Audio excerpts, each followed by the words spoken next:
Good morning. Hey, I know we're ramping up some energy here. I know you only saw me 3 days ago, and I just had such an extraordinary day yesterday that I'm being empowered to share it with you. Yeah. And so you usually get to experience me composed, clean, clear, joyful in my peace and serenity. And sometimes you experience me in a little bit of sacred rage. And you've absolutely gotten to experience me in some periods of sadness. You know, I choose to share all of it with you for pure transparency on this game of transformation. And like why yesterday was so... why I feel so compelled to talk to you about yesterday was because yesterday was so powerful for me. It was such a day. It was such a day. And because it shook me, and shocked me, and challenged me. I mean, I'm up for the challenge, you know that. I wasn't up for the experience I had yesterday. It really rocked me.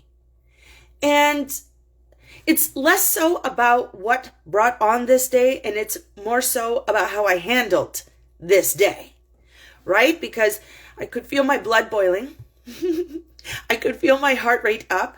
I could feel the abundance of energy in my body, right? And it wasn't joyful energy. No. It was like this rage. And I call it a sacred rage because without it, things are unable to move, right? Like there's room for rage in our lives. There is, there are things that happen in rage, right? Maybe sometimes a completion of an idea or a relationship or a thing or whatever, right? Sometimes it brings us to powerful decisions.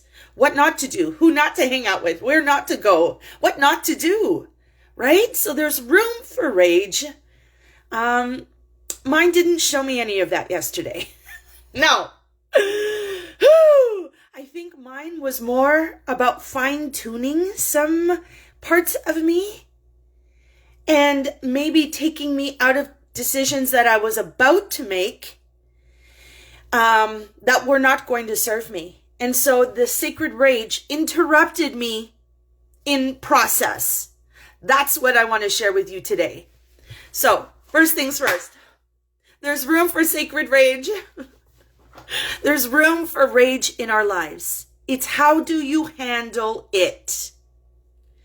Right? Because mine lasted 24 hours. I woke up in some place and it escalated and escalated and escalated, and it robbed the day. If you choose that story, for me, it's part of transformation. So yesterday was a transformative day for me. Yeah, right? And I had a jacked schedule. I had many things on the agenda for yesterday, and I canceled all of them. And hear how far I took it. I asked for support with my dog. Meaning I didn't even have the capacity to handle my own animal yesterday. Yeah. Whoo! Yesterday was monumental for me in terms of experiencing this sacred rage, in terms of experiencing that new level of that, in terms of identifying what is happening. I'm so tuned into myself that I know how to handle myself. Do you know how to handle yourself in the sacred rage? How quickly does it move through you? It was a 24-hour show for me. And I believe that it might have lasted longer had I not shown up for myself, had I not created for myself, had I not set myself up for excellence by clearing the schedule, liberating myself of obligations and commitments, and really taking it home by empowering myself with next level freedom, which means not having anybody or anything asking for me, period, aka the dog. So that's how come you have this version of me today. Yeah. So you're not gonna not feel rage. No, it's part of life.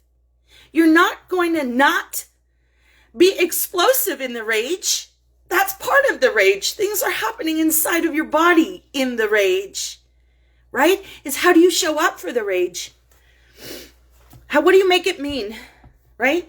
Do you make it mean the whole world is a piece of shit and life sucks and oh my God? Do you make it mean that somebody messed up and somebody's ugly outside of you? Do you make it mean that there's something wrong with you? That, oh my God, why am I getting angry? What do you make it mean and how do you show up for it? And it was so powerful for me yesterday, right? Like, because I know myself so well and because I'm so tuned into myself, I was like, whoo, I'm not seeing anybody in this place. No. And fun facts for you. With the conversations that I was having yesterday, I experienced myself short, curt, feisty, freaky. I was explosive in conversations that I was like, what is happening here? Am I really this angry about that? Is this really that important to me? And yesterday I was okay on this subject. Today I'm not okay on this subject. What is going on, Paula? And how could I possibly nurture myself, soothe myself, heal myself if I'm being extended and I'm enforcing myself to go places, talk to people, be, do, and brah?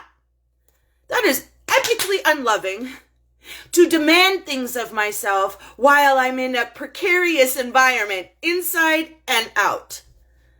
So, time to look at you and your rage. Do you squash it? Do you shush it? Do you deny it? Do you invite it in and experience it in its greatness? How do you show up for your rage? How often does it happen? When is it happening? Why is it happening? Is it based on somebody else or does it come from within? Mine was from within yesterday. Nobody can take me to the red zone. Not a soul on this planet can take me to the red zone. You know what soul takes me to the red zone? My own. Yes, thanks, Spirit. So, blessings of this day. It's okay. It's cool. It happens. It's normal.